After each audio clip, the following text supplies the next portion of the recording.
সেদিন বানিয়েছিলাম ওটসের পরোটা, তার কিছুটা ওটস বেঁচে আছে, তাই ভাবলাম আজকে ওটসে আমি একটু খিচুড়ি বানাই। সেদিন বানিয়েছিলাম ওটস মশলার খিচুড়ি, তো আজকে এই ওটসটা বানাবো আমি খিচুড়ি। তো খিচুড়ির জন্য যেটা লাগে, মুগ ডাল খানিকটা নিয়েছি, সয়াবিনগুলো ভিজিয়ে নিয়েছি, আর বাড়িতে ছিল এই সবজিটা, বাঁধাকপি, টমেটো একটু কুচিয়ে নিয়েছি, শসা, আলু, আর এটা পেঁপে আর কাঁচা লঙ্কা।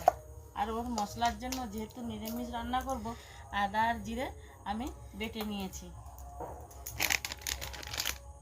এই উপকরণগুলো নিয়েছি।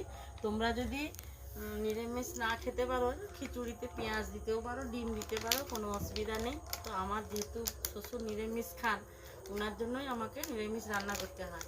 তো আজকে আমি নিরামিষে রান্না করছি ওটসের খিচুড়ি। তৈরি করতে গেলে তো মুগ ডালটা প্রয়োজন, তাই আমি মুগ ডালটা প্রথমে তেল দিয়ে একটু কড়াইতে নেড়ে নিচ্ছি। এটা এক এক করে আমি এই সবজিগুলো একটু একটু করে ভেজে নেবো, কিন্তু বাঁধাকপিটা তো ভাজবো না, এমনি থাকবে। তাই একে একে করে আমি ডালটা ভেজে নেওয়ার পরে আমি সবজিগুলো ভেজে নেব। ভাজতে ভাজতে একটু নুন দিয়ে দিলাম, আর একটু হলুদের গুঁড়ো দিয়ে দেবো। সয়াবিনটাও দিয়ে দিলাম এর সঙ্গে, একসঙ্গে একটু ভালো করে নাড়িয়ে নেব। দেখো আমার এগুলো সবজিগুলো ভাজা হয়ে গেছে, এবার আমি নামিয়ে নেব।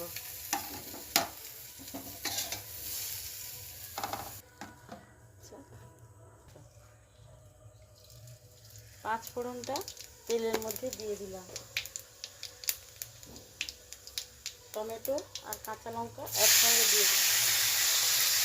দেখো বেটে রাখা আদাটা জিরাটা এটাও দিয়ে দিলাম, দিয়ে একটু ভালো করে একটু কষিয়ে নিই।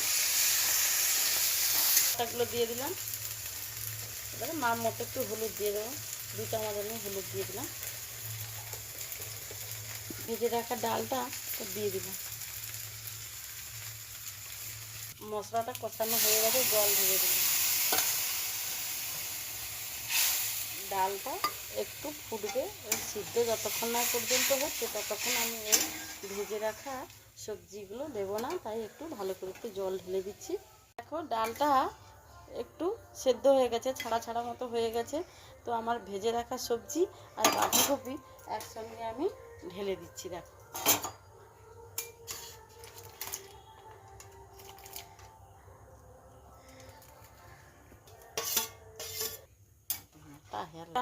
যে কাজটা আমার বাকি ছিল সেটা তো করে দিতে হবে, নাহলে স্বাদ আসবে কি করে।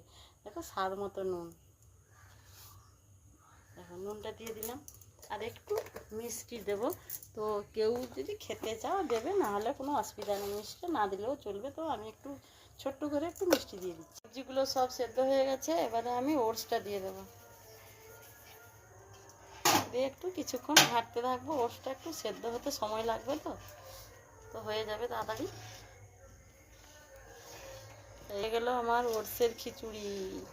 তো তোমরা কে কে ভালোবাসো অবশ্যই কমেন্টে বলবে। তো এটা কিন্তু স্বাস্থ্যের পক্ষে খুবই ভালো।